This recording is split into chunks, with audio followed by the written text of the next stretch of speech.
नमस्कार. आज आपण एका अशा आजाराबद्दल बोलणार आहोत जो कधीही कोणालाही होऊ शकतो. हो, ॲक्यूट ॲपेंडिसायटिस. नाव ऐकून कदाचित थोडं अवघड वाटेल, पण ही एक अगदी सामान्य आणि तितकीच गंभीर सर्जिकल इमर्जन्सी आहे. चला तर मग याबद्दल सगळं काही सोप्या भाषेत समजून घेऊया. जरा विचार करा, शरीरातला एखादा छोटासा, अगदी विसरलेला अवयव अचानक आपल्याच शरीराविरुद्ध जणू काही युद्धच पुकारतो. काहीशी अशीच आहे अपेंडिक्सची कहाणी.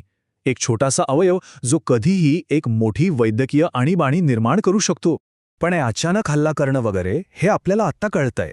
एकेकाळी तर अपेंडिसायटिस हे एक मोठं गूढ आणि अगदी जीव घेणं रहस्य होतं. चला थोडं इतिहासात डोकावूया आणि पाहूया की या आजाराला त्याची ओळख नेमकी कशी मिळाली.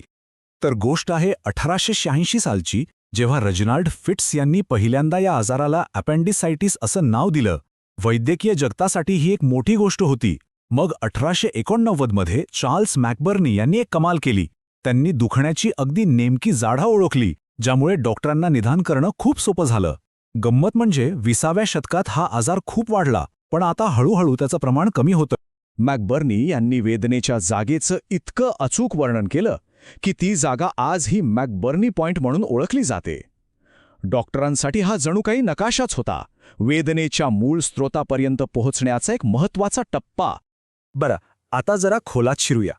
अपेंडिक्सवर हा हल्ला होतो कसा, म्हणजे त्याच्यामध्ये ही सूज येते तरी कशामुळे, यामागची नेमकी कारणं काय आहेत हे आता आपण समजून घेऊया. खरं तर यामागे कोणतंही एक ठाम कारण नाहीये, पण दोन महत्त्वाचे सिद्धांत आहेत. पहिला, डाएट हायपोथेसिस. यानुसार आपल्या आहारात फायबर कमी आणि प्रक्रिया केलेले पदार्थ जास्त झाले की अपेंडिक्समध्ये अडथळा येऊ शकतो. आणि दुसरा आहे हायजीन हायपोथेसिस.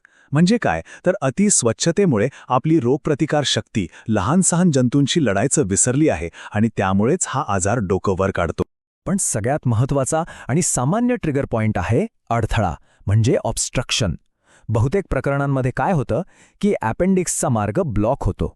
आणि कशामुळे तर फिकोलिथ नावाच्या म्हणजे विष्ठेच्या एका कठीण झालेल्या तुकड्यामुळे. आणि बस, इथूनच एका धोकादायक साखळी प्रतिक्रियेची सुरुवात होते. बघा हे कसं घडतं. सगळ्यात आधी अपेंडिक्सचा मार्ग बंद होतो. आतमध्ये श्लेष्मा म्हणजे म्युकस तयार होतच राहतो, त्यामुळे आत दाब वाढतो आणि अपेंडिक्स एखाद्या फुग्यासारखा फुगतो. या दाबामुळे रक्तपुरवठा थांबतो आणि तिथल्या पेशी मरायला लागतात. आणि मग शेवटच्या टप्प्यात ही कमजोर झालेली भिंत फुटते आणि मग आतले सगळे बॅक्टेरिया पोटात पसरतात, जी एक अत्यंत गंभीर परिस्थिती असते. चला आता पुढे जाऊया आणि बघूया की शरीरात घडणाऱ्या या सगळ्या घडामोडींमुळे बाहेर नेमकी कोणती लक्षणं दिसतात, कारण डॉक्टरांसाठी हे बाह्य संकेतच निदानाचा सगळ्यात महत्त्वाचा आधार असतात. याची एक क्लासिक पद्धत आहे. सुरुवात होते बेंबीच्या आसपास होणाऱ्या एका अस्पष्ट वेदनेने. त्यानंतर भूक मरते, मळमळायला लागतं आणि कधीकधी उलट्याही होतात. आणि मग काही तासांनी ही वेदना पोटाच्या उजव्या बाजूला खाली सरकते आणि खूप तीव्र आणि सततची होते. पण एक गोष्ट लक्षात ठेवली पाहिजे की फक्त अर्ध्या रुग्णांमध्येच हा क्रम असाच्या असा दिसतो. या मुख्य लक्षणांसोबतच अंगात कणकण राहते, म्हणजे हलका ताप येतो. जिथे दुखतंय तिथले पोटाचे स्नायू नकळत कडक होतात. आणि एक महत्त्वाचं लक्षण म्हणजे रिबाउंड टेंडरनेस, म्हणजे डॉक्टर जेव्हा पोटावर दाब देऊन हात अचानक उचलतात तेव्हा वेदना वाढते. डॉक्टर या सगळ्या संकेतांना एकत्र जोडून मगच एका निष्कर्षावर येतात. अपेंडिसायटिसचं निदान करणं हे खरंच एखाद्या गुप्तहेर कामापेक्षा कमी नाही. कारण अशी अनेक दुखणी आहेत ज्यांची लक्षणं अगदी अपेंडिसायटिस सारखीच असतात. त्यामुळे डॉक्टरांना प्रत्येक शक्यता तपासून पाहावी लागते. आता ही स्लाईड बघा. किती गोष्टी असू शकतात.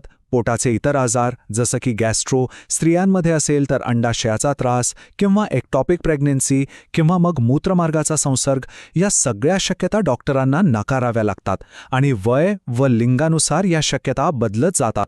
या गुप्तहेर कामात डॉक्टरांची मदत करण्यासाठी एक स्कोरिंग सिस्टीम आहे, अल्वाराडो स्कोर. यामध्ये लक्षणं, शारीरिक तपासणीत काय दिसलं आणि रक्त तपासणीचे रिपोर्ट्स या सगळ्यांना गुण दिले जातात. जसं की ल्युकोसायटोसिस म्हणजे रक्तातील पांढऱ्या पेशी वाढणं, हे संसर्गाचं मोठं लक्षण आहे. याला 2 गुण मिळतात. हा स्कोअर जेवढा जास्त तेवढी अपेंडिसायटिसची शक्यता जास्त. पण जेव्हा हा स्कोर मध्येच कुठेतरी असतो, म्हणजे निदान पक्क होत नाही, तेव्हा डॉक्टर इमेजिंगची मदत घेतात. लहान मुलं आणि सडपातळ व्यक्तींसाठी अल्ट्रासाऊंड आणि इतरांसाठी अतिशय अचूक असा सिटी स्कॅन केला जातो. या आधुनिक तंत्रज्ञानामुळे अपेंडिक्सची नेमकी स्थिती काय आहे हे स्पष्ट दिसतं आणि अनावश्यक शस्त्रक्रिया टाळता येते. अच्छा, तर एकदा का निदान पक्क झालं की मग येतो उपचारांचा टप्पा. या समस्येवर उपाय काय आहेत? चला त्याबद्दल बोलूया. उथे पहिला मोठा निर्णय घ्यावा लागतो, अँटीबायोटिक्स की शस्त्रक्रिया.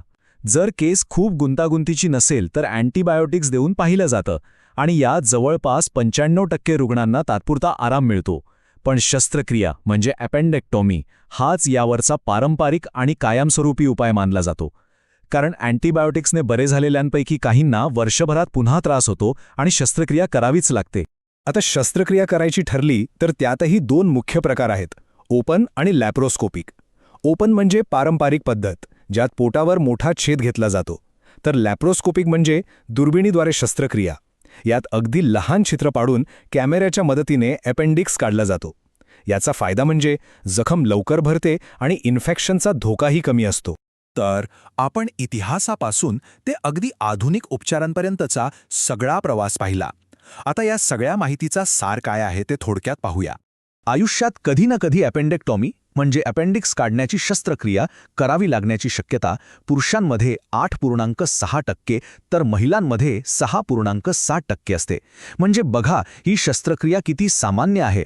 तर सांगायचा मुद्दा हाच आहे की 19व्या शतकातला एक गूढ, रहस्यमय आणि अनेकदा जीव घेणारा आजार ते आजच्या काळातली एक अगदी नियमित आणि सहज हाताळता येणारी शस्त्रक्रिया. अपेंडिसायटिसची ही कहाणी म्हणजे खरंच आधुनिक वैद्यशास्त्राचा एक मोठा विजय आहे. आणि जाता जाता एक विचार करायला लावणारा प्रश्न, आपला आहार, आपली स्वच्छता आणि आपल्या आतड्यातले बॅक्टेरिया या सगळ्या गोष्टी सतत बदलत आहेत. या बदलांमुळे पुढच्या 100 वर्षात अपेंडिक्सची ही कहाणी कोणतं नवं वळण घेईल यावर नक्की विचार करा.